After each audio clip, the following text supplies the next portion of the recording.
اذا نودی للصلاۃ من یوم الجمعۃ فاسعوا الی ذکر اللہ، جب جمعہ کی اذان ہو جائے تو خرید و فروخت چھوڑ دو اور دوڑو اللہ کی طرف سے۔ جمعہ کی اذان کے بعد خرید و فروخت کرنا حرام ہے، حرام ہے، دکانیں کھول کر مت بیٹھے رہو۔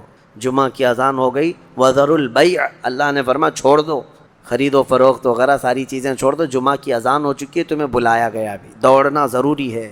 دوڑنے کا مطلب اللہ کے ذکر کی طرف آ جاؤ۔ یہاں تو جمعہ کے لیے لوگ خطبے کے بعد انتظار کرتے رہتے ہیں، امام صاحب نماز کے لیے کھڑے ہو جائیں گے تو گھر سے نکلیں گے ہم۔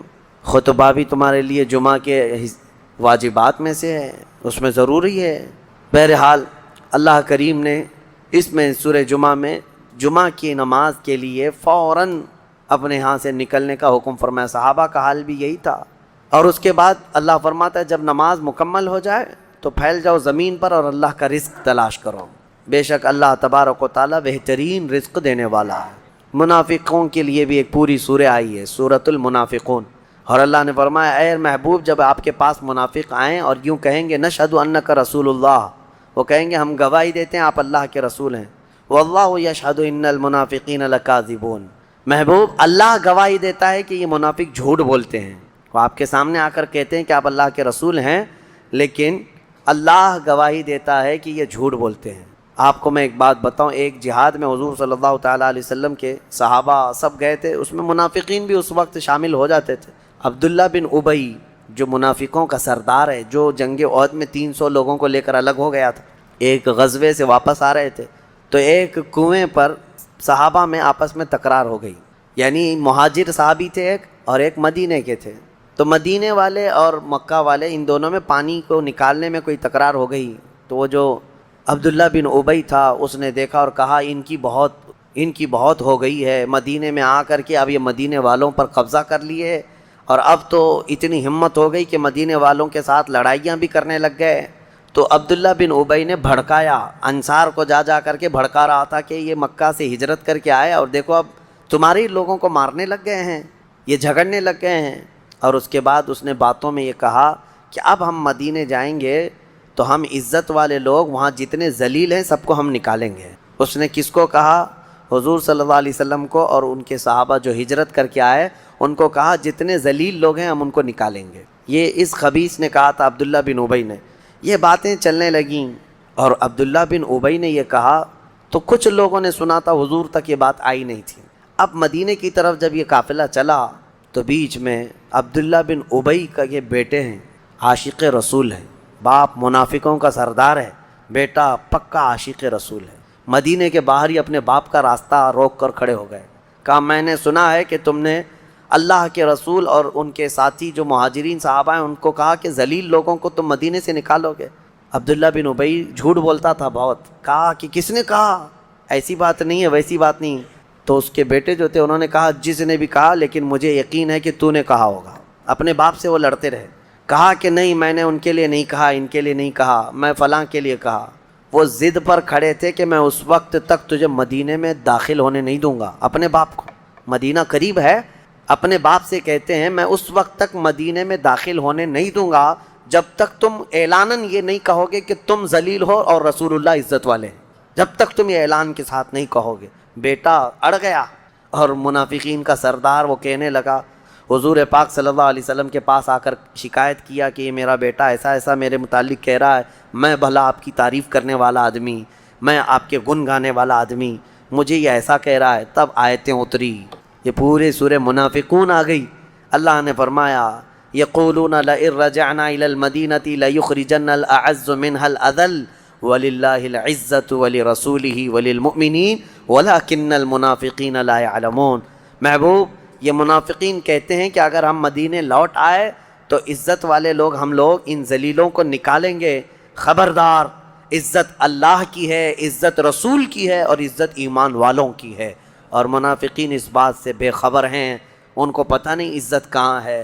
نبی پاک صلی اللہ علیہ وسلم نے یہ آیت تلاوت فرمائی، پھر اس کے بعد اس منافقین کے سردار نے خوب چیخ چیخ کر کے کہا لوگوں سنو کان کھول کر کے، ہم ذلیل ہیں اور محمد اللہ کے رسول عزت والے ہیں اور ان کے ساتھی عزت والے ہیں۔ تب بیٹے نے راستہ چھوڑا مدینے میں آنے کا۔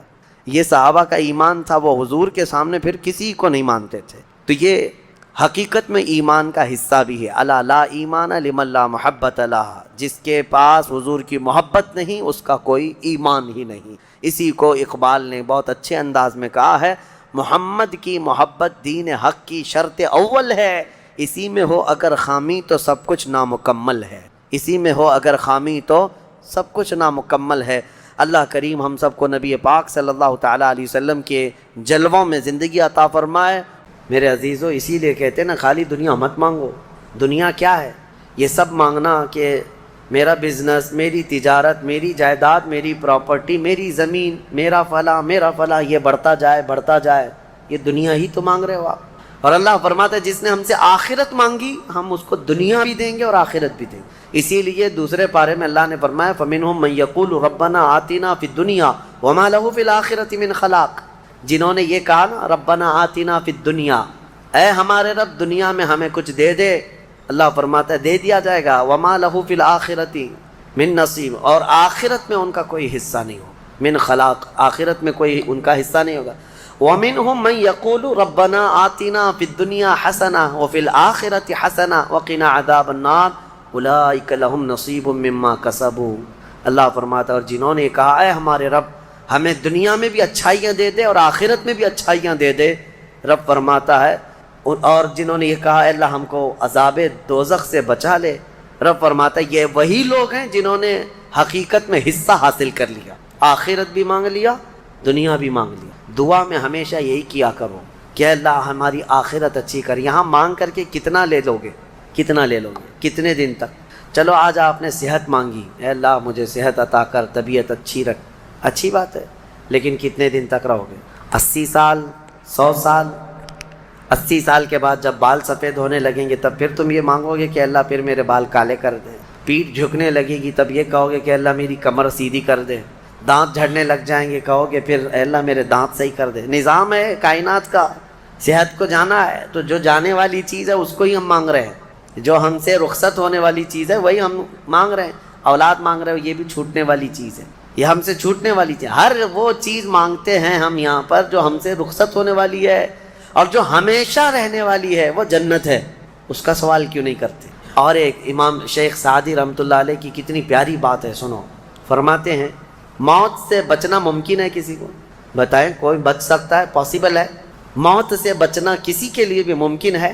نہیں ہے، سب کو پتہ ہے امپاسبل، لیکن اس کے باوجود بھی بچنے کے لیے 1000 دوائیاں کھاتے ہیں۔ سب کو معلوم ہے کہ موت سے نہیں بچتے ہیں، لیکن اس کے باوجود بھی بچنے کے لیے ہم روز کچھ نہ کچھ کر رہے ہیں، ہم اپنے جسم کو صحیح کرتے ہیں یا بیماریوں کو صحیح کرنے کے لیے پیسہ بھی بہاتے ہیں، سب کچھ کرتے ہیں، ہمیں پتہ ہے کہ ہم نہیں بچ سکتے پھر بھی خرچہ کرتے ہیں۔ شیخ سعدی کی سوچ دیکھو، فرماتے اور انسان کو یہ پتہ ہے کہ جہنم سے بچنا ممکن ہے، موت سے بچنا تو ممکن نہیں، لیکن دوزخ سے بچنا ممکن ہے۔ کیا سب کے اوپر کمپلسری ہے جہنم میں جانا؟ نہیں، تو جس سے بچنا ممکن ہے اس کے لیے کوشش بھی نہیں کرتا، اور جس سے بچنا ممکن ہی نہیں اس کے لیے روز کوشش کرتا ہے۔ یہ کیسی سوچ ہے انسان کی؟ موت سے نہیں بچ سکتے، کوشش ٹھیک ہے تم دوائیاں کرتے رہو، لیکن کوشش یہ کرو کہ اللہ مجھے دوزخ سے بچا لے، مجھے آخرت کے عذاب سے بچا لے۔ میرے عزیزو، ہمارا سارا نظام اسلام کا آخرت پر ٹکا ہوا ہے، اسی لیے رب تعالیٰ نے فرمایا من کان یرید حرث الآخرۃ نزید لہ فی حرثہ۔ ایک بات میں آپ کو بتا دوں، اگر اسلام سے آخرت کا کانسیپٹ نکال دیا جائے تو پورا دین کھوکھلا ہو جائے گا۔ یعنی پھر کس چیز کے لیے کر رہے ہو تم؟ نماز کیوں پڑھ رہے ہو؟ چوری سے کیوں بچتے ہو؟ شراب کیوں نہیں پیتے؟ ہر چیز کا تعلق تمہارا آخرت سے جڑا ہوا ہے، آخرت سے۔ کیوں؟ حساب ہوگا، پوچھا جائے گا، میری نمازیں بھی پوچھی جائیں گی، روزے بھی پوچھے جائیں گے، ہر چیز آخرت کے خوف سے ہم دنیا میں عمل کر رہے ہیں، اور اگر آخرت کا کانسیپٹ ختم ہو گیا تو وہی درندوں کی طرح سے ناچتے گھومتے رہیں گے، جیسے دوسری قوموں کو دیکھ رہے ہیں، ان کے ہاں کوئی تصور ہی نہیں آخرت کا۔ ان کا تو یہ ہے کہ اچھے کام کرو گے تو دوسرے جنم میں اچھا بن کے پیدا ہو جاؤ گے، برے کام کرو گے تو دوسرے جنم میں کتا بلی بن کے پیدا ہو جاؤ گے، بس اتنا ہی ہے، اس سے زیادہ نہیں ہے۔ پھر بھی کچھ لوگوں کے ہاں ہے سورگ اور نرگ کا، لیکن وہ بھی اتنا یقینی نہیں ہے، جتنا تمہارے لیے ذہن میں یقینی جنت اور دوزخ کا تصور ہے، یہ دوسروں کے ہاں نہیں ہے۔ اسی لیے میرے عزیزو، آخرت کے تصور کو اتنا مضبوط بٹھاؤ، مجھے ایک بات یاد آتی ہے کہ ہمارے ایک بزرگ تھے، میرے بڑے دادا، اللہ ان کی تربت پر رحم فرمائے، پورے علاقے میں لوگ اس بات کے شاہد ہیں، جب بھی کوئی کچھ غلط کام کرتا یا چھوٹی بہت بھی چیز ہلکی نظر آتی ان کو، تو ڈانٹنے کے لیے سب سے پہلا جو جملہ وہ کہتے تھے وہ یہی کہتے تھے، کیا تجھے آخرت کا خوف نہیں ہے؟ آخرت سے نہیں ڈرتا؟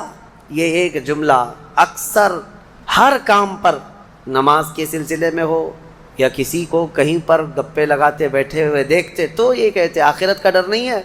یہ ان بزرگوں کا شیوا رہا ہے، اولیاء اکرام کا طرہ امتیاز رہا ہے کہ وہ اپنے سارے اعمال آخرت کے خوف پر رکھے ہوئے ہیں۔ حضرت حاتم اعصم رضی اللہ تعالیٰ عنہ بڑے پائے کے بزرگ ہیں، فرماتے ہیں نماز جب پڑھتے تھے تو کہتے میرا تصور یہی ہوتا ہے کہ موت میرے گردن کے پیچھے، ملک الموت یہی ہے، یہ سوچتا ہوں کہ اب آخری نماز ہے، میری آخری نماز ہے، اور دونوں طرف میرے جہنم کے گڑھے ہیں، ادھر بھی ادھر بھی، میں اگر تھوڑا سا بھی ہل جاؤں تو ہو سکتا ہے ادھر کے گڑھے میں یا ادھر کے گڑھے میں، اور پیچھے ملک الموت ہے اور سامنے رضائے الہی ہے اور جنت ہے، میں بڑھنے کی کوشش کر رہا ہوں۔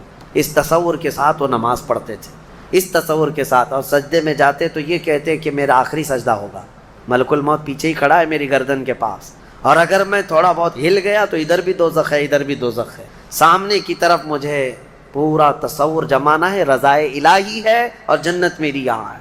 تو ان کے سارے تصورات ہر کام میں آخرت پر ڈیپینڈ تھے۔ میرے عزیزو، آج لوگوں میں جو بد عملی آئی ہے اس کی ایک بڑی وجہ یہی ہے، ہمارے بچوں میں اور نوجوانوں میں آخرت کا ڈر کم ہو گیا، ڈر کم ہو گیا۔ یہ جتنے بھیانک گناہوں میں آج ملوث ہیں، ان کو ڈر نہیں ہے، ان کو خوف نہیں ہے۔ میں ایک بات بتاتا ہوں، پچھلے زمانے کی ایک بات ہے کہ ایک پرہیزگار شخص تھے، متقی تھے بنی اسرائیل میں، ایک خاتون جو فحش کاموں میں ملوث رہتی تھی، طوائف تھی یا جیسی بھی، وہ آئی اس عابد کے پاس، یہ پرہیزگار شخص تھا۔ یہ جب آئی تو کہا کہ رات گزارنے کے لیے میرے پاس کوئی ٹھکانہ نہیں ہے، باہر ٹھنڈی اور بارش ہے، مجھے تھوڑی سی جگہ دے دو۔ اس عابد نے رحم کھا کر اپنے گھر میں عورتوں کے رونے پر کبھی شیطان داخل ہو جاتا ہے، مدد کے لیے عورت رونا دھونا جب کرتی ہے تو اچھوں کا ایمان ختم ہو جاتا ہے۔